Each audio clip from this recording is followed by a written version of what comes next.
what are we doing today? We are at Malone's. Oh yeah. Malone's. Malone's Nursery. What are we doing? Spring shopping. Some spring shopping. And hoeing it up. Hoeing it up. Hoeing it up. So stay tuned for all the things that we see.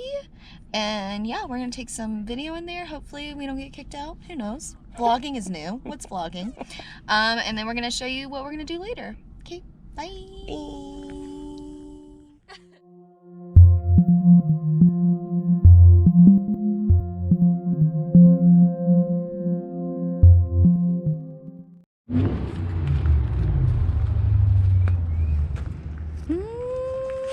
What you thinking? Beautiful. I want them all. You want all of them? You want all? Alright, let's go. Are you? And why are you so beautiful?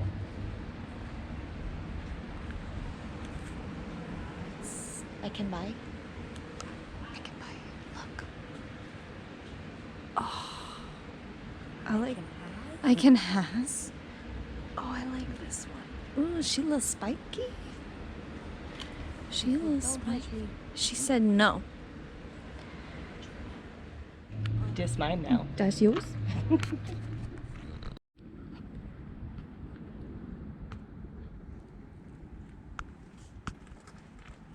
That guy is cool. Yoink. Hello. Hello.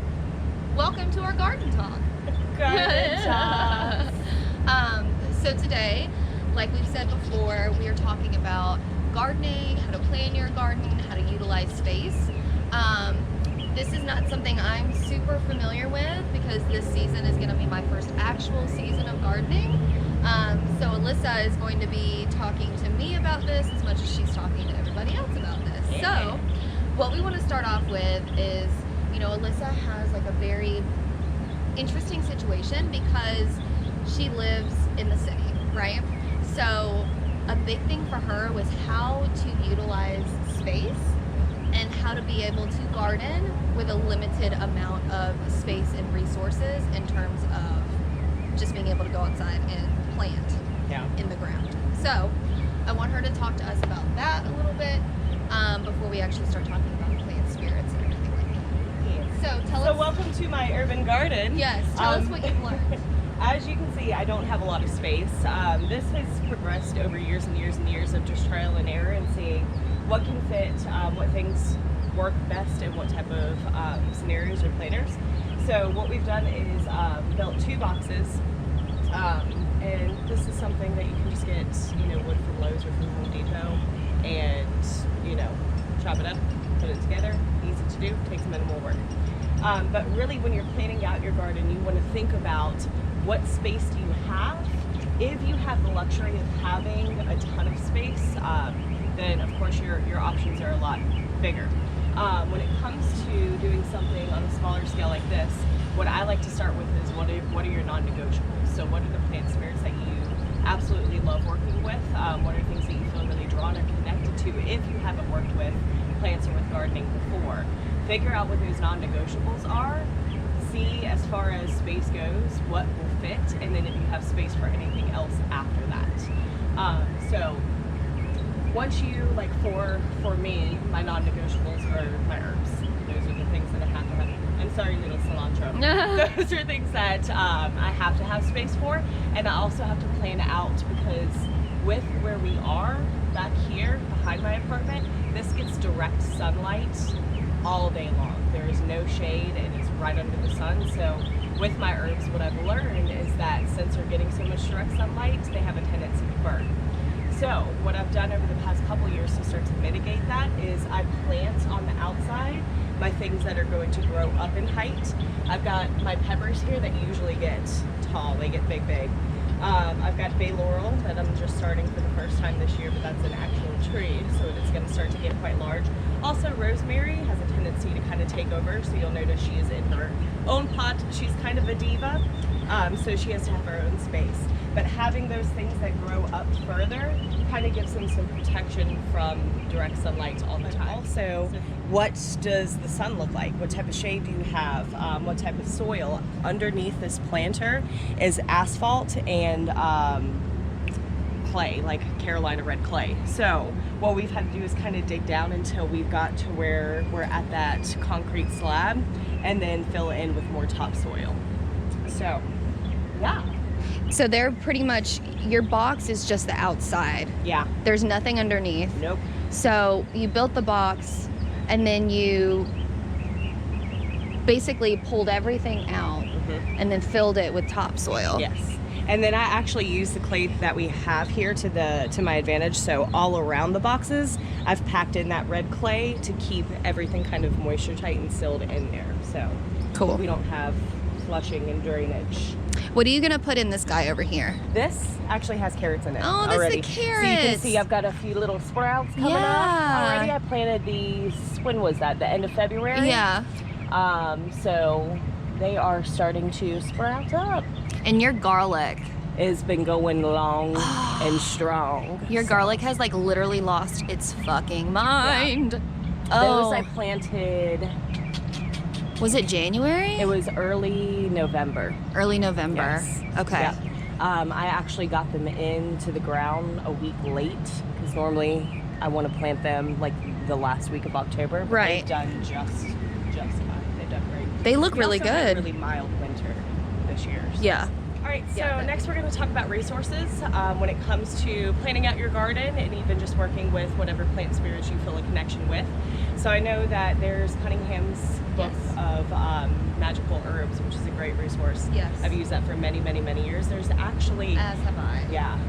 There's actually a new book coming out. I have pre-ordered it, but it's called, what is it called? Green Mysteries. It's Yes, an David occult herbarium. Schewel. Yeah. So that is predicted to be launched the end of this month of March. Yeah. So I need to go ahead and pre-order that one too. Yeah. I use Cunningham's book like almost every time I do any kind of like herbal spell work. Yeah. And it's really interesting because like we talked about in the first episode, I've always been drawn to herbs, and I've never like necessarily understood why I was drawn to certain herbs. So whenever I go to do any kind of like work, I always like go up to my herb room and just pull what like my heart says I should pull, and then I use Cunningham's book as a resource to see why did I pull this. Yeah. And I've done it in reverse. When I first started, I did it in reverse and was like, this is my goal. What should I be working with? And then as I became more confident, then I started just going with my gut and then looking to see why did I pull this. So on that note, another thing that I've done, with the limited amount of space I have here, also have very limited space inside. Yeah. So I'm not fortunate that I have space to really start seedlings Yeah. for plants. So a lot of times, Egg walls. so another resource that I like to use is, with what you were saying, you will have an intention of what you're trying to work on, and you've learned to instinctively like go Yeah. into certain things Yeah. for that. So an activity that I really like to do, I'm limited on space here. I'm also very limited on space inside, so I don't have the luxury of being able to start things from seedlings, because I really have nowhere to Seedling them. keep them. Yes. Yeah. And I get very little sunlight in my house. It's kind of a cave.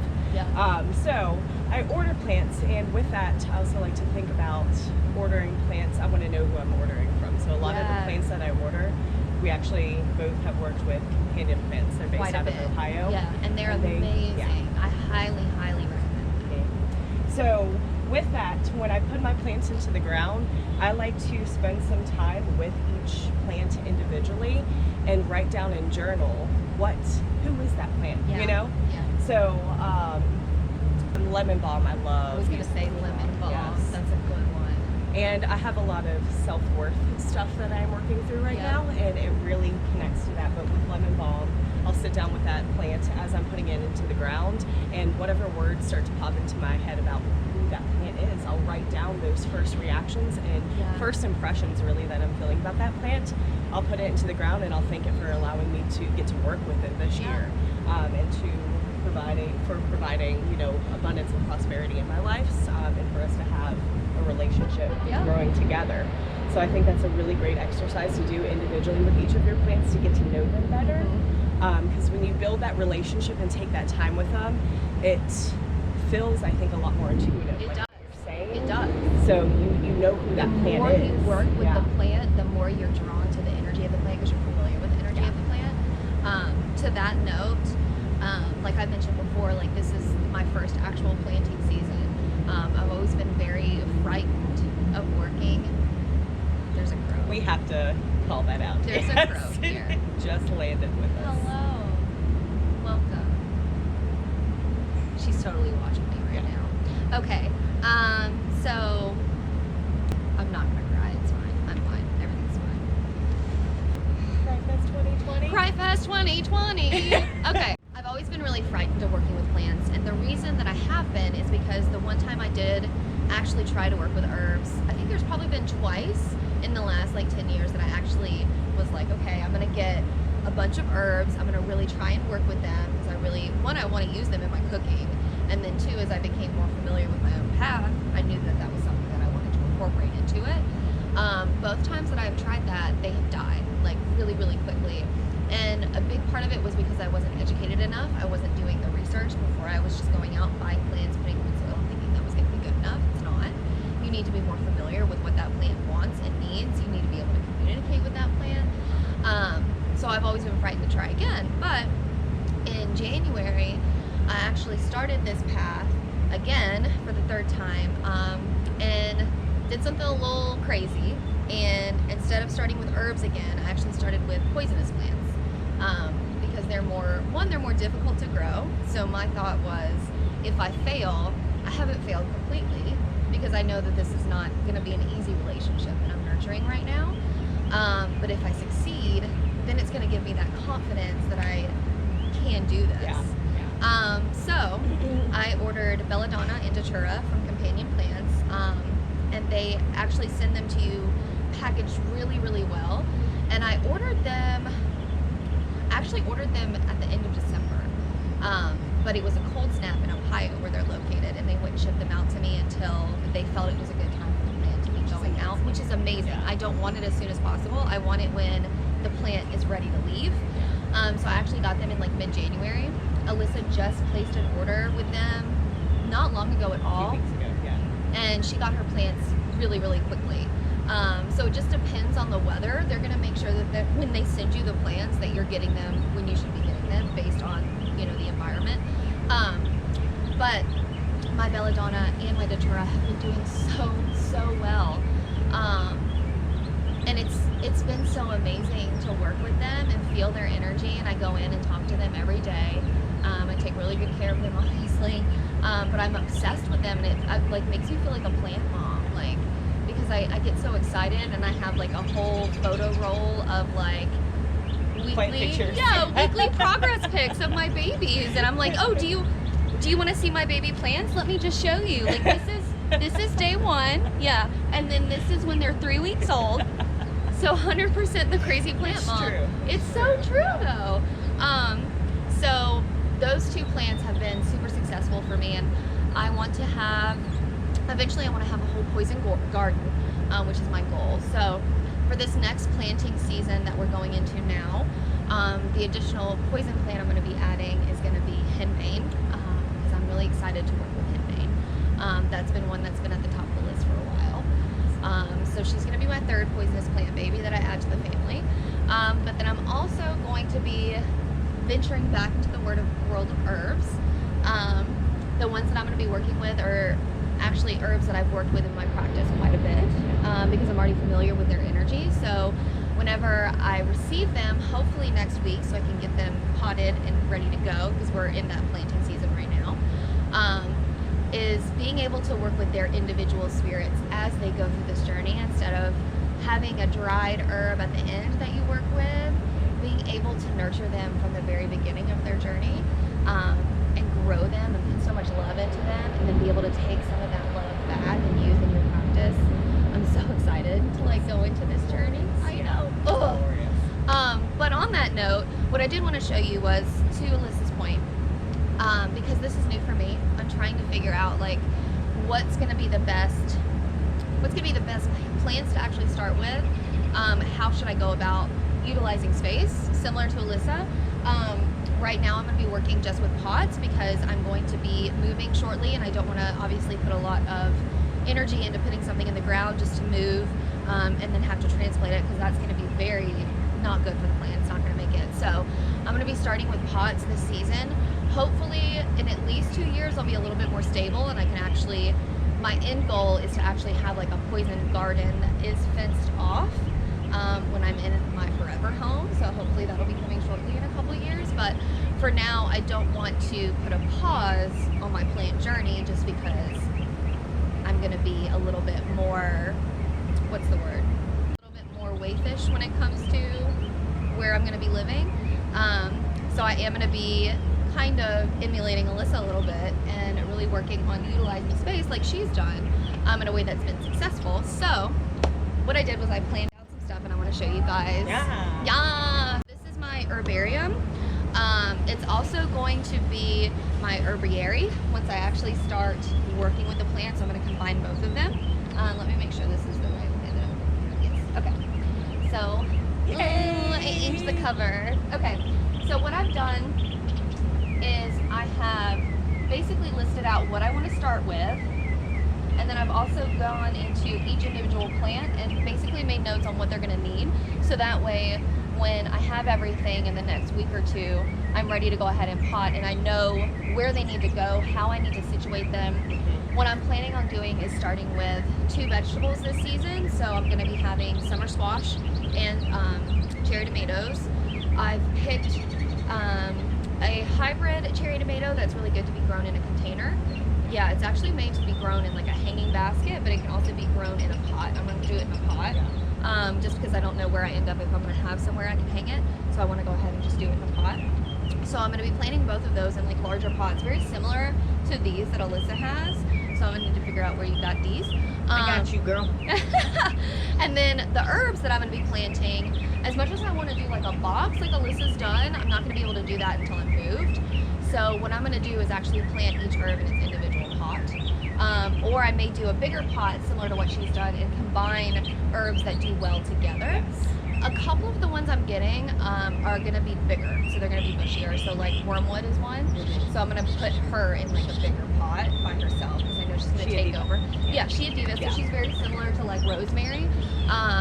But then a few of the other ones I should be able to group together. I just need to figure out those like final plans. But super excited to be jumping into this journey in the next couple of weeks.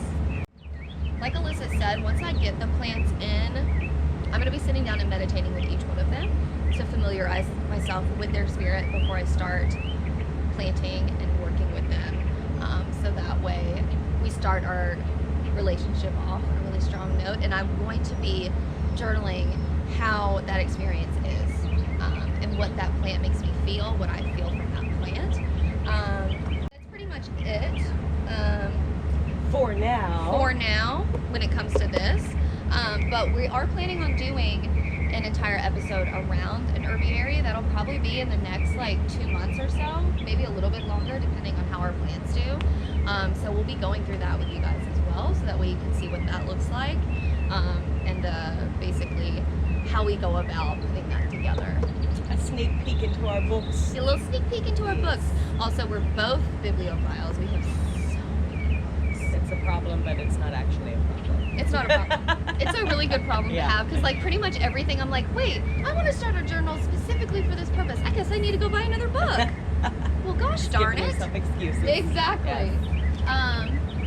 So let's jump into talking about spirit and deity. Yes. Yeah. So listen to the land. Yeah. You know, I think when it comes down to it, it is a relationship that you're building with not only the spirits of the plants, but the spirits of your land specifically. Yeah. You know, so understanding, you know, when you're seeing patterns in weather, when you're seeing patterns with your plants, if you're noticing that, you know, you're watering them, but they're just dry as a bone. You know, Yeah. what is going on? Yeah. As far as not just what we physically see, but What is the plant trying to tell you? yes, Yeah. yes. I think that has been the most beneficial track of thought for me to follow in this many year journey. Yeah. You know, Yeah. so being there to listen and being respectful too. You know, like when I use any of my herbs, I don't just come up here and like snatch something out of the ground and walk away. You know, it's a working relationship. Yeah. You know, you don't feel good when somebody comes up to you and is a friend or whoever and just says, "I need you to do this thing for me." Okay, bye. You know. Yeah. So having the relationship, being grateful and thankful that Yeah. you get to work with these spirits, you know, and leaving them things, leaving them offerings, making sure that you're tending to them and you're caring about them and investing in them the same way that you would invest in a relationship, because that's what it is, you know. What kind of offerings do you typically do? Water, of course. I see that as a daily offering, Yeah. you know, and it's funny because it feels like a very ritual thing for me in the morning. You know, I come out here, I take a look at the plants, which we'll talk about, like maintaining things to do daily and all that in a little bit, but it feels like a ritual to come out here every morning with my cup of coffee, take a look at them, see how they're doing, say good morning, beautifuls to them, and to water them and to feed them. You know, that feels like a very intimate connection every morning. I mean, it is. And it's a great way to start your day too, Yeah. you know? Because it's almost like, you know, we've talked before about like gratefulness practices. Yeah. Taking a moment before you start the day to just be grateful for whatever, you know, you need to be grateful for, whatever you have to be grateful for, just to put yourself in that mindset. And having that communication with your plants every morning is a great way to implement that, because what you're doing is you're basically working with a spirit and just being there with that spirit, thanking that spirit for allowing you to work with it. Have that relationship. Exactly. So I think that's a great mindfulness practice to have every day. I also, coins are a big thing for me. I haven't really gotten around to why I feel such a Connection to connection coins. to that. Yeah. Yes, but I leave that as offerings. Even just when I'm doing my practice within my home, because I am very heart witchy. I do a lot of practice, not just my personal practice, but some of these same concepts, but caring for and tending to the spirit of my home. Yeah. So when I do work in my home, for example, I keep a salt cauldron, and I use that to, you know, just continuously cleanse and give a space for unwanted or negative energy to go to. So when I dump that out, I don't just dump that in the trash. I return it to the earth. So I see that as allowing the garden to take that energy and flip it into new energy for itself, and not in spoiling it by putting negative in it, but giving it something to work on too. You know? Have you ever thought? I just thought of this. Have you ever put like a stone in your pots before that would work with the energy of the plant that you're working with? Okay. Absolutely. My mind's working now on like how I can implement that. Because while I'm really drawn to herbs, there's part of me that always likes to work with stones and crystals as well. And I think combining those two together and, you know, planting that energy in the soil that you're going to be growing energy out of, like I think that's a beautiful, like symbiotic relationship. Yeah. And even too with same concept, but like doing little spell jars and burying those in the garden. You know, if you're focusing on, it is the growing season and we're focusing on like abundance, self-work, yeah. Like, you know, growing yourself as you grow these plants. So another thing that we're working on too, we're actually making some poppets, some spring poppets today. Yeah. So what we did last night is we soaked all of our corn husks that we're going to be using to make the poppets with dried herbs and salt and water, and we actually have those buried in a plot of the garden now. Yes. So I think, you know, that is, even though we're going to be removing them and making something for them, it's an still energy allowing that exchange. energy to work with itself. So I see all of those things as offerings. I know. You know? Yeah, I agree with that. Even just coming out and trimming weeds and trimming That's back a service. Yeah. That's an offering of service, which is just important as a physical offering. Yeah. If not even more so, right? Because what more can you give but yourself? Love languages. Mine is acts of service. Mine's so gifts. Is it? So to me, it means a lot more to me Yeah. for somebody to help me out with something than to, you know, Give you something. yeah. I kind of disagree with that though, because you buy gifts all the I fucking do. time. I do. So I think that is part of your love language For me, acts of service used to be my top love language, with gift giving being my second. I think they've switched over the last like probably 5 years. So acts of service is still up there. It's number 2 because honestly, what more could you give but yourself, like I said before? I get awkward sometimes. I'm like, You know, you do. But for me, it's not so much receiving gifts, it's the act of giving gifts is how I like show my love. Like that's how I show people that like I appreciate them and I love them and I thank them. Is the act of what is what this person wants. Yeah. What is gonna make this person smile. Well, and finding something that person, but also this connects to this, like what is the spirit of that plant, and what is something like when you find something, you're like, oh, this is I know this person's in the love. This Exactly. Is so them. Yeah, exactly. Think of the same thing. For your Yeah. All right, so garden altar. I'm actually working on a new one. By working on a new one, I mean I'm waiting for my fiance to help me build it. I should not use power tools. Yeah, she definitely should not use power tools. Power thirsty. I get power thirsty. She's like, give me it. So a garden altar is a great way to also really leave offerings, work with gratefulness and thankfulness for the plant spirits and the land spirits. If you have any sort of deity that connects with like the land. Yeah. For me, Gayfion is a deity that I like to work closely with, and her story is really fascinating, but she's connected to not taking what is hers. That sounds really aggressive. She's very smart and clever, but she plowed out this huge mass of land and was able to keep it. So that cleverness and that connection with the land, but she also is connected to working with younger women, which is something that I do in my regular day-to-day life. Yeah. And working with them in a way that she's empowering them and uplifting them to know that they are able to essentially carve out their own happiness and carve out their own life and their own path by themselves. Yeah. And that is such a I love that. Yeah, that's like right in her energy is it's motherly, but it's not like it's a mentor, and a strong what you tend is what you are going to receive. Yeah. And yes. Yeah. And that to me has such a huge connection to what I do when it comes to the earth, And even when it comes to outside of the earth, like for me, a lot of times people don't associate the Morgan with the earth, but that is something that she's very close to. Whenever I get more settled, I'll be doing a garden altar as well, and I actually have this crow figurine. I think it's actually carved out of wood. Now that I'm thinking about it, yeah.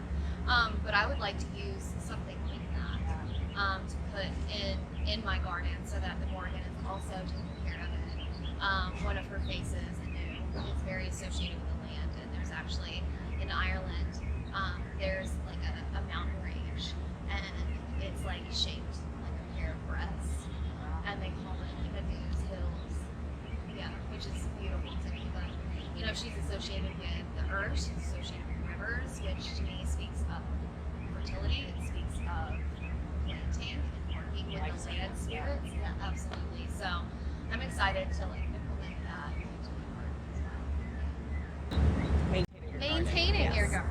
So there are practices that you can do daily, weekly, monthly, seasonally, all the time. There are, like I said earlier, even just having a moment every morning coming out. Even if it's been raining the day before and you know that you don't need to water. Still check on them. Yeah, take the time to come out and say hi, say good morning. When I get home from work, I get excited walking up to work because I'm like, oh, I get to see my babies. Yeah. And just kind of seeing how they're doing. They will let you know when they need something. Yeah. So just kind of taking inventory. Another daily practice you can do is composting. So when it comes to composting, you don't have to get a big old $500 compost wheel turning thing. Yeah. They have those if you have space and the means for that. Awesome. Yeah. Cool. Do you want me to grab yours? Yeah. Okay. Yeah. I use actually just a planter. So I put a little bit of soil into it. I actually need to mix this up.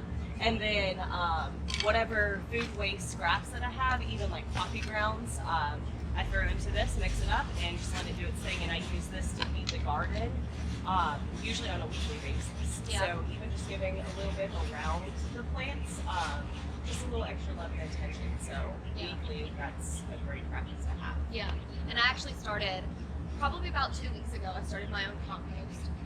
Yeah, because I'm getting ready, Yeah. right, to start planting here in the next week or two. So what I did is I got not a planter like this, but I have this big plastic tub that I filled with soil, and I've been putting, all of my coffee grounds in it, as well as all of my like food matter in it, and mixing it up on a daily basis. And then once I get the plants in, then I'll be working with that, and I'll continue to keep it up like you have as well, so that on a weekly basis you can continue to like feed that energy back. And I think that's very offering too. It Like is. you're giving part of what you are consuming too. You're creating an even deeper connection. This- I love it. I'm so excited. I'm obsessed. Plants are amazing, y'all. Plants are amazing. All right, so then weekly, again, feeding them compost, fertilizing them, seeing how they're doing, checking in, taking inventory, weeds, Yeah. removing any weeds, any overgrowth that you need to maintain. I would say monthly is going to be more so like really trimming things back, especially when we get to the summer seasons. They're This gonna turns blow into, up. I have a hard time getting In to it. each Yeah. plant. Yeah. So actually, kind of rewinding back, my altar is going to be a kind of two-part altar, also part stool, so that I'm able to position myself to get into everything. So, I mean, again, utilize your space. Yeah. But also trimming things back, removing any obstacles for the plants. Again, just kind of communing with them, and then seasonally. So seasonally thinking, not only how is your garden doing right now, where are we at as far as growing cycle, planting cycle, but also thinking about, are you only going to be doing a spring garden? I don't mean it like that. If all you want to do is a spring garden, Then that's okay. That's fine. That's what Spring you and want to summer, do. yeah. But do you need to plan for the future? Yeah, there's winter gardening too. So if you have the means and the space, when do you need to start seedlings or start planting things to be able to, when your annuals are time to be taken out, they're done producing, how do you plan effectively to be able to remove those things and put in your new seedlings for a winter garden at the right time? And be prepared for that as well, and make sure that you're not missing that window. Let's also talk too about when it is time, like some plants will surprise you and they'll just keep on going. Yeah. There are some things, even some herbs that are seen as like this is only going to grow for a season, they can end up lasting you a few years Yeah. sometimes. So listen to the plant. You don't have to just unroot everything. Yeah, and if it's still get happy, rid let of it be happy. This season, you thought you were going to have to start from scratch with your lemon balm. And look at that bad her. boy. Like, she is growing strong. Yeah. She didn't need to be replaced. She was still happy. My so, thyme as well. yeah. But also, if it is time to pull something out of the ground, Thank you. and what can you do to give the rest of that still some life and some purpose? So one thing that I did at the end, last fall, at the end of last year's spring and summer garden is I took out all of my viney plants, laid them out on the sidewalk, braided them, and made a wreath out of them. So when we get towards midsummer, we're actually going to be doing a last year wreath burning party to release and thank all those energies from last year as we're moving into the sun returning. I'm Yes. so excited for that. So can you make wreaths out of it? Can Yeah. you dry those things and use those plant materials In to your tie practice. things? Yeah. Like what other ways can you use them? And don't just throw them in the garbage. No, don't ever do that. Everything that was left over from that, I cut and broke apart, and I buried under soil and just let it, Go back return to to the where- earth. yeah. So I think that's important too. I It makes me think so so. sad to see somebody just like trash. I It's know, like that plant has given you so much. And you that built. It's It's a done person too. Yeah. Don't throw me in the garbage. Yeah. I know I'm a garbage person, but don't put me in the trash. Nobody puts baby in the dumpster. But yeah, I mean, think about all the way from seed to the end of its life Yeah. cycle, treating the plants with respect and with honor And with love. and nurturing that relationship, Yes. and they will From they will beginning to return end. that energy. Yes. Absolutely. Yeah. Love it. Love it. Yeah. I feel good about this. Yeah. I'm so excited in the next week or two to get my babies in and start working with them. Counting down the days.